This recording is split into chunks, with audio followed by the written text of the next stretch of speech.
When you see the mighty Himalayas touching the sky, have you ever wondered how they were made? And here's something so incredible.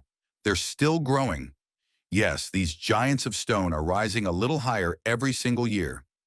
Let's go back in time, way, way back. Around 250 million years ago, our planet looked very different. All the continents you see today, Asia, Africa, America, even India, were once joined together into one supercontinent called Pangaea. It was like a single giant puzzle piece floating on the Earth's surface. But Pangaea didn't stay together forever. Over millions of years, it began to break apart. A large chunk broke away. This was the Indian plate.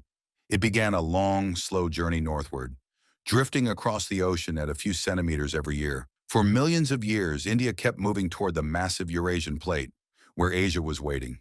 And then, about 50 million years ago, it finally crashed into it.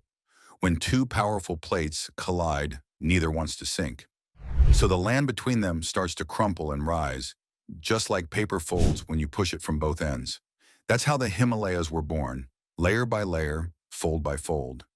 This collision didn't just form Mount Everest. It also gave rise to the Tibetan Plateau, one of the highest places on Earth. But the story isn't over. Even today, the Indian plate keeps pushing northward, about 5 centimeters per year, and this slow but unstoppable movement is still lifting the Himalayas, around 1 centimeter every year. But wait, how did these massive plates start moving in the first place?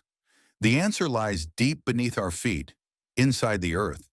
The outer layer of the Earth, called the crust, isn't one solid piece, and the crust above, it's broken into huge puzzle pieces called tectonic plates. It floats on a hot, soft layer beneath it called the mantle.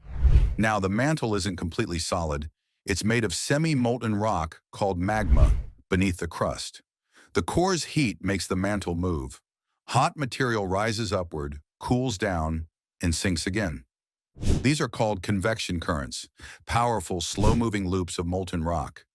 These slow-moving, powerful magmas push and pull the tectonic plates sitting on top of them. However, this movement also causes earthquakes in the region, especially in Nepal and northern India. That's why continents shift, oceans open, mountains rise, and sometimes earthquakes happen. It's all part of our planet's constant dance beneath the surface.